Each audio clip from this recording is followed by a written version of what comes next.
10.2 -3, 10 और 6, -8 को जोड़ने वाले रेखाखंड को बिंदु -1, 6 किस अनुपात में विभाजित करता है। आप इसको एक अक्ष और y अक्ष खींचकर और इसको निर्देशांक ज्यामिति जैसे सिखाया गया होगा उसी तरह इसको आप इस बिंदु को सूचित कर सकते हैं। मैं ऐसे ही ले रहा हूँ, एक बिंदु को P कह रहा हूँ और एक को क्या कहा Q। P का निर्देशांक -3, 10 यानी -3 और 10 जो है उसको P मान लिया। Q को 6 और -8 जो बिंदु है उसको Q मान लेते हैं। और ये जो एक बिंदु कर है कि इस पर एक बिंदु R है जो इस PQ को किस अनुपात में बांटेगी यही पूछ रहा है, जिसका निर्देशांक दिया है -1, 6। तो करें कि R PQ को किस अनुपात में बांटेगी, यानी हमको निकालना है PR बटा में QR। आपको 7.1 में याद आ रहा हो कि एक सूत्र मालूम था, D x2 - x1 का whole square plus y2 - y1 का होल स्क्वायर। इसी सूत्र के आधार पर हम क्या निकाल लेते हैं, PR बटा में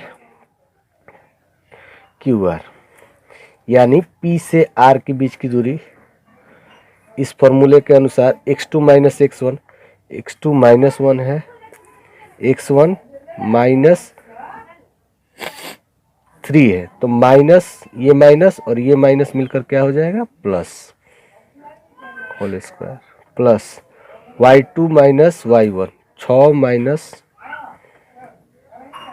10 का स्क्वायर। ठीक इसी तरह QR 6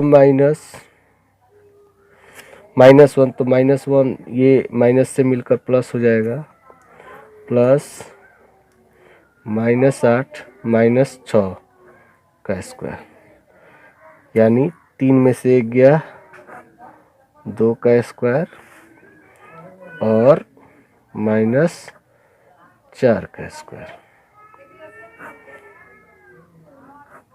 7 का स्क्वायर -14 का स्क्वायर, 7 का स्क्वायर जोड़ -14 का स्क्वायर, 2 का स्क्वायर 4, 4 का स्क्वायर 16, 49 और 14 का स्क्वायर 196, 16 4 20 और इसको जोड़ लेते हैं, 9 6 15, 4 9 13, 1 14, 245। इसको यानी ये PR बटा में क्या निकला QR। इसको हम गुणनखंड करके इससे जो कुछ बाहर निकलता है उसको निकालते हैं। अब जैसे PR बटा QR, P इसको लिखते हैं 2 गुने 5 और 245 को भी गुणनखंड कर लेते हैं तो 5 चौक, यानी इसको लिख सकते हैं 5 गुने 7 यानी PR बटा QR 2 2 है तो 1 2 निकल सकता है, ये √5, ये 7√5, √5 कैंसिल, यानी 2/7 का मतलब 2:7। तो इस तरह ये क्वेश्चन नंबर 4, ये क्वेश्चन 4 का उत्तर हुआ। PR यानी जो बिंदु R है वो PQ को 2:7 में बांटेगी। क्वेश्चन नंबर 5 पर चलते हैं। 5 करें कि बिंदु वो अनुपात ज्ञात कीजिए जो बिंदु A 1 - 5, B -4 5 ऐसे ही लेते हैं। मान लेते हैं ये A भी एक रेखाखंड है, A 1 - 5 और B, इसको थोड़ा इस तरह लेते हैं, A 1 - 5 और B -4 5। ये जो रेखा है x अक्ष से विभाजित हो रही है। x अक्ष से विभाजित होने का मतलब कि ये जो बिंदु होगी x पर होगी, एक्स अक्ष पर होगी, और एक्स अक्ष पर होने का मतलब कि उसका वाई निर्देशांक 0 होता है। अगर कोई बिंदु एक्स अक्ष पर हो तो उसका वाई निर्देशांक 0 होता है। तो कह रहे कि ये जो ए बी है मतलब एक्स अक्ष को किस अनुपात में बांटेगी, यानी हमको एम अनुपात एन निकालते हैं। मान लेते हैं कि इसको एम अनुपात एन में बांट रही है, तो पी बिंदु का निर्देशांक का सूत्र से M X two N X one M plus N M Y two N Y one M plus N P M X two minus 4 N X one 1 M plus N M Y two 5 N Y one minus 5 M plus N. लेकिन हम यहाँ देख रहे हैं कि P बिंदु का जो निर्देशांक होगा केवल x नियामक, y निर्देशांक तो 0 होगा, लेकिन चूंकि P जो है उसका निर्देशांक x और 0 यानी केवल x नियामक होना चाहिए, y निर्देशांक तो 100% 0 होगा। इसलिए जो ये P का y निर्देशांक इसमें जो है सूत्र से लाए हैं ये 0 के बराबर हो जाएगा। इसका मतलब इसलिए 5m माइनस 5n बटा m प्लस n बराबर 0, यानी 5m माइनस 5n बराबर 0, यानी 5m बराबर 5n, यानी m बटा n बराबर 5/5, यानी 1/1, यानी m अनुपात n जो होगा वो 1:1 होगा। अब m अनुपात 1:1 होने का मतलब कि ये जो P बिंदु होगी ये AB का क्या होगा, मध्य बिंदु होगा, क्योंकि अनुपात तो बराबर है, जितना ये है उतना ये है। इसलिए जो P होगी AB का मध्य बिंदु होगा। तो पहला पार्ट ये था कि m अनुपात n ज्ञात कीजिए, 1:1। अब कह रहे हैं कि P का निर्देशांक ज्ञात कीजिए, तो y निर्देशांक तो 0 मालूम है, यानी x निकालना है। और याद आ रहा होगा कि बताए थे कि अगर कोई रेखा AB इसका नियामक x1 y1 और B का नियामक x2 y2 हो, अगर इसका मध्य बिंदु P हो तो इसका सूत्र होता है मध्य बिंदु का x1 जोड़ x2/2 y1 जोड़ y2/2। ये ऐसे ये इसको इसमें न रखिएगा, इसको समझाने के लिए किए हैं। अब इस हिसाब से इस P बिंदु का निकालते हैं मान, तो x1 इसमें 1 है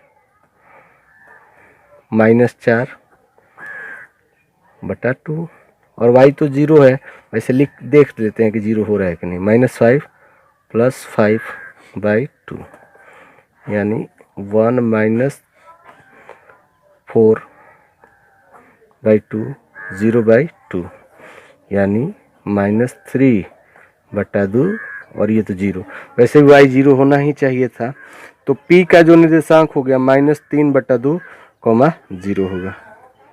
बिंदु 1 2 4 y 1 6 3 5 इसी क्रम में लेने पर एक समांतर चतुर्भुज के शीर्ष हो तो x और y ज्ञात कीजिए।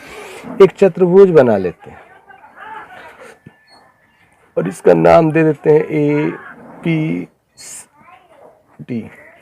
जो A है पहला बिंदु है उसको A कहते हैं और इसका निर्देशांक 1 2, B का 4, Y, C का x 6 और D का 3 5। कह रहा है कि ये एक समांतर चतुर्भुज के शीर्ष है, यानी ये दिया है कि ABCD एक समांतर चतुर्भुज है। तो कह रहा है कि x और y ज्ञात कीजिए।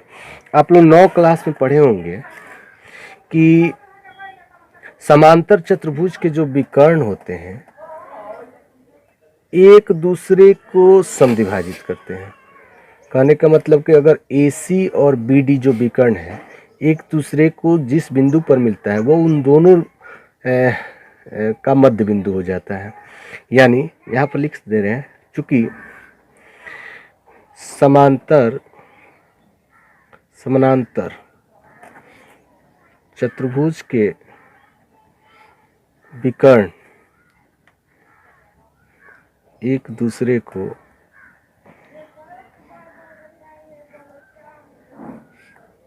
समद्विभाजित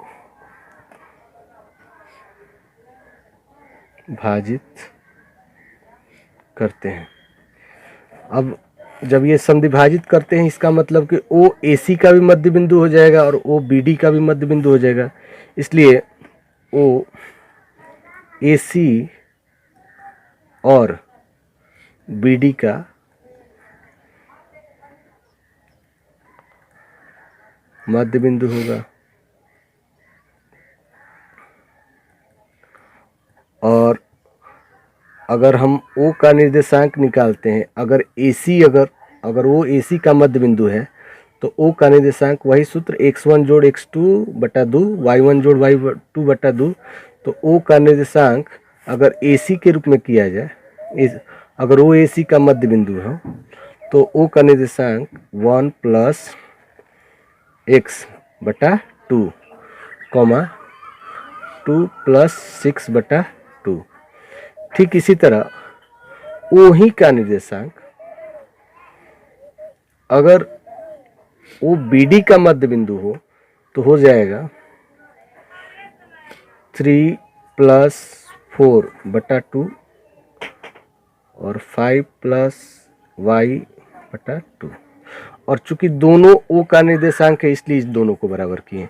ये AC का मध्य बिंदु O है, यहाँ पर O BD का मध्य बिंदु है, लेकिन दोनों ही में O ही मध्य बिंदु है, इसलिए दोनों का निर्देशांक बराबर हो जाएगा। अब इसके x नियामक को इसके x नियामक के बराबर करेंगे, इसके y नियामक को इसके y नियामक। तो शुरू करते हैं। 1 प्लस x बटा 2 7/2 के बराबर होगा और 8 बटा 2 5 प्लस y बटा 2 के बराबर। LCM कर लेते हैं, या चाहे तो यहीं पर भी काट सकते हैं इसको। तो x बराबर 7 माइनस 1 6, और यहाँ पर अगर 2 काट लेते, नहीं तो LCM कर सकते हैं इसको।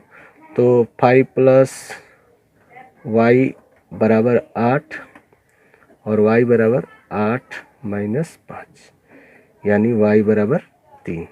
तो x बराबर 6 हुआ और y बराबर 3 हुआ। तो इस 4, 5 और 6 क्वेश्चन में जो आपको दिक्कत होगी आप नीचे कमेंट बॉक्स में लिखिए, और ज़्यादा से ज़्यादा इस वीडियो को सब्सक्राइब कीजिए, शेयर कीजिए, लाइक करिए, और जो बेल का बटन है उसको दबाइए ताकि आगे आने वाली वीडियो को भी आपकी सूचना मिल सकते हैं।